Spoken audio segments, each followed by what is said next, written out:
I ukoliko se radi o pacijentu koji je doživio ishemijski moždani udar gdje se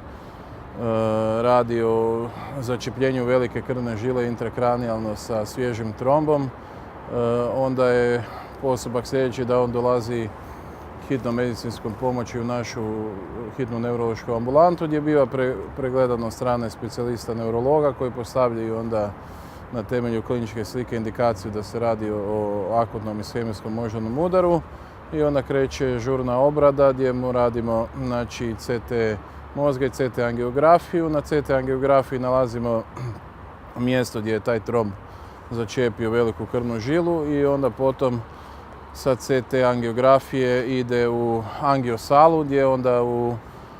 radimo zahvat mehaničke trombektomije gdje u općoj anesteziji vadimo taj tromb van iz krvne žile i nakon toga se rekanalizira taj začepljeni dio pod navodnike parenhima mozga i onda slijedi pacijentov oporavak u jedinici intenzivnog liječenja na neurologiji. To je sada znači od 1.7.2015. u svijetu zlatni standard kod okluzije veće krvne žile.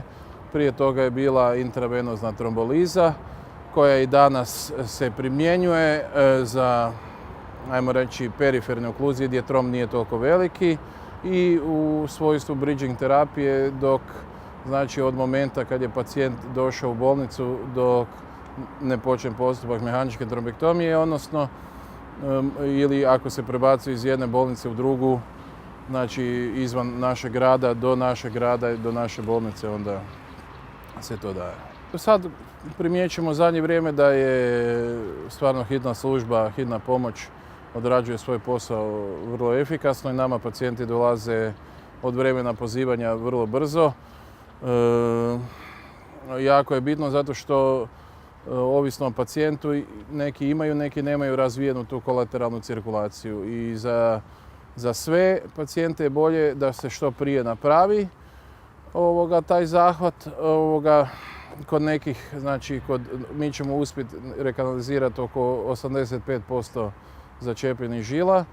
no pravoga efekta imaju oko 40 do 50% tih pacijenata. Znači, i ako se otvori žila, kolaterale mogu biti slabije pa ne izdrža to vrijeme koje je bilo potrebno dok se otvori, ali u načelu što prije to bolje. Apsolutno najbitnije je podići svjesnost naroda da postoji metoda kojima se mogu pomoći pacijentima,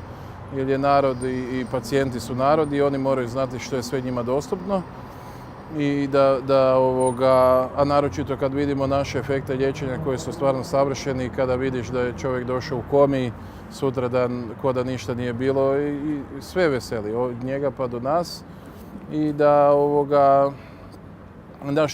da budu svjesni, jer tako je bilo i sa koronarografijama i sa srcem kod akutnog infarkta miokarda, gdje se onda potom razvila ta mreža za liječenje i tako će biti i za ovo.